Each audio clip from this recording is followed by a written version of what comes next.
welcome back to the channel and to deepest, darkest Herefordshire. I thought I would just come out. It's a lovely October weekend. I think it's October, is it? Yeah, it is. But I thought I'd come out with the express intention of talking to you about lens. In particular, the lens I'm filming on, which is the Olympus 8-25mm f4. I've had this now for 3 months, kind of road testing it, and I thought, what better way than to kind of come and talk about it and show you some of the footage and so forth from what it's like. If I'm heavy breathing on this, I apologise. I'm walking uphill and carrying a camera and a tripod. But yeah, so I thought I'd come and give you a little download on how I found this lens. If you don't want to watch any more, bloody great. And if you do want to watch more, then please do. But yeah, so come along and we'll have a chat about it.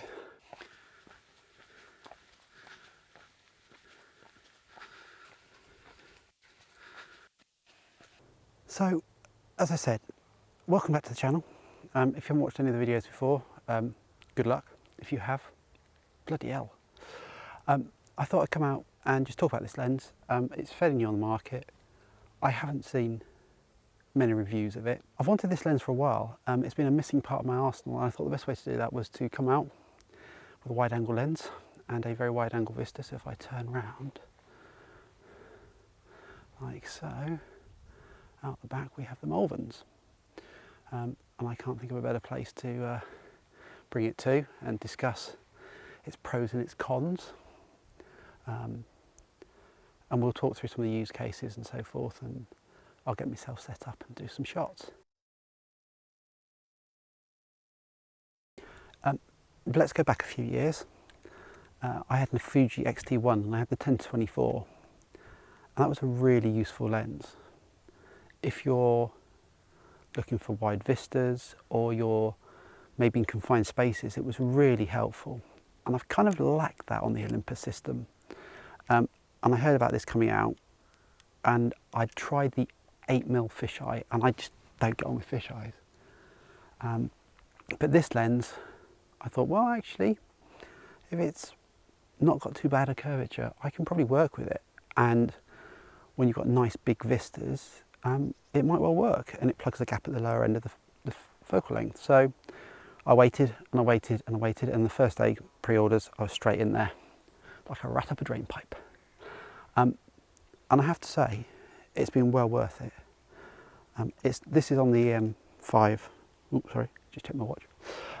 This is on the EM5 Mark III, and you can see it's not the biggest package in the world.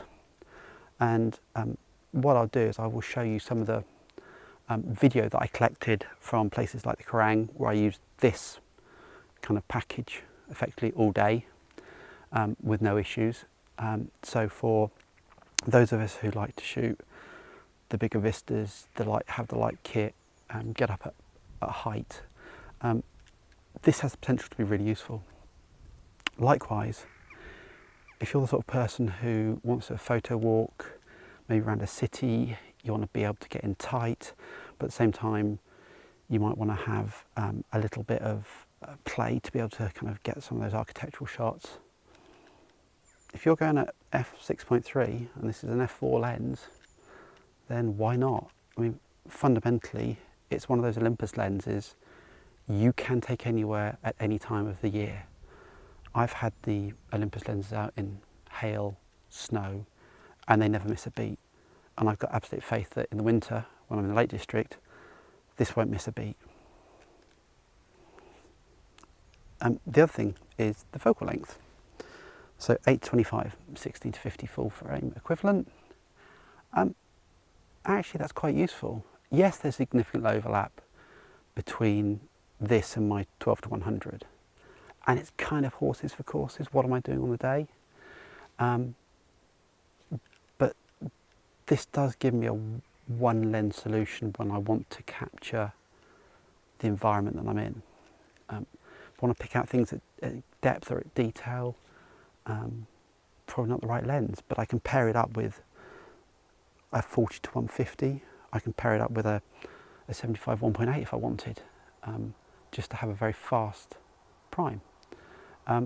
Or I can just go with this. One of the things people say about this lens is it's an f4, it's constant aperture. I don't care.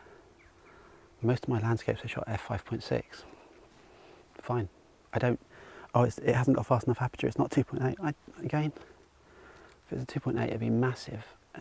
And oh, it's not the smallest micro four thirds. I know, but it does the job, and I can handhold it. I can walk around like this all day and never have a problem.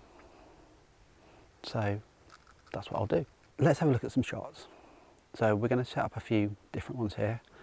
I think the first thing we'll do is we'll go back to the Kerrang in July, and we can have a look at some of the video from that.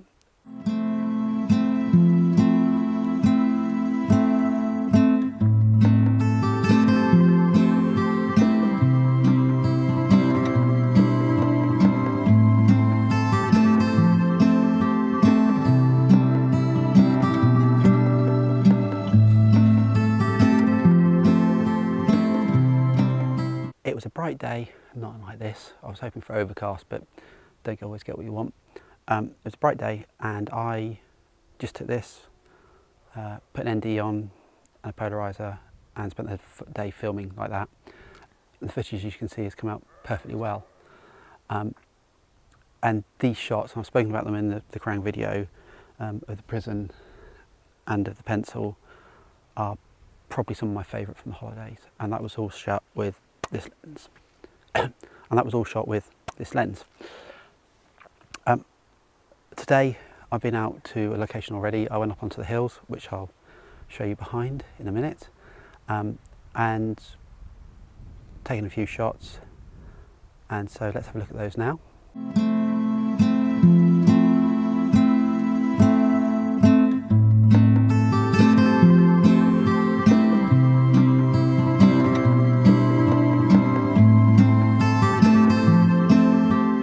Who's this lens for?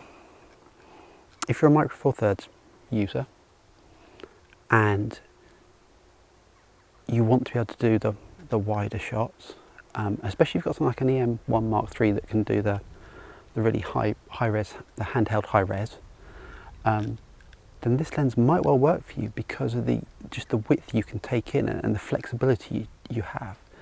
And have a look, if you're shooting in that lower range, kind of 25mm lower with a micro four thirds lens, you might want to think about this because it really is a very, very capable lens. Who's it not for? Anybody who wants reach. Yeah, if you're a telephoto, long telephoto person, it's not for you. It's not for things like sports. Well, not strictly true. So if I show you this image now, in fact, if I show you these images now from Shelsley Walsh from a few weeks ago, you can see that this lens is perfectly capable of capturing action, but it has to be very certain conditions. It's got to be close to you, it can handle speed, the focus was fine, and actually I thought it did a really, really good job. So yeah, it can, but it's not its prime thing. And actually, if you're doing photo walks, if you're going and doing street photography, put this on a small micro four thirds body, you might just have the lens you want. And no, it's not fast, but if you're doing zone focusing and you're at f6.3 or f8, why not use this and take the hood off, and it's fairly inconspicuous. This is my first composition, possibly my only composition today. It's one I've been thinking about for a while. I spotted this dead tree about 2 years ago. And I think it will work quite nicely. You've got British Camp in the background, and you've just got this kind of lovely valley holding it in. You have to know this to be here, and I found it purely by accident to know that this tree is here. And hopefully this will make a nice composition. We're starting to get a little bit of side light because the sun's moving around. It's October. It won't take long until it's dark. Well, It takes slightly longer than I thought. It's only 2:30 in the afternoon, for God's sakes. So what we'll do is we'll set up and then we'll shoot. So I'm going to take a number of shots. I'm going to do 8, 12, 14, 18 and 25 because I just want to show how this lens changes through the focal lengths. But I'm just waiting for a little bit of light to appear and then we can shoot away. 8mm, 10mm, 12mm, 14mm, 18mm, 25. Can't quite fit everything in. Shit.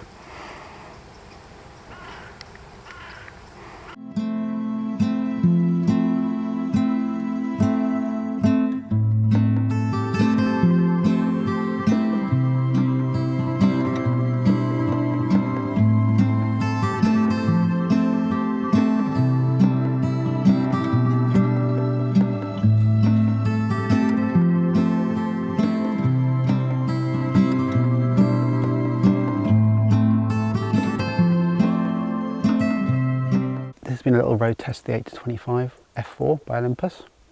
In summary, if you've got the money and you like doing wide angle stuff, it could be the lens for you. So this completes the video today. I hope you've enjoyed it. If you have, please like, subscribe, do bell notifications, have a cup of tea, whatever floats your boat. I'll leave you with this lovely view of British camp and a dead tree. Actually, yeah, British camp and a dead tree.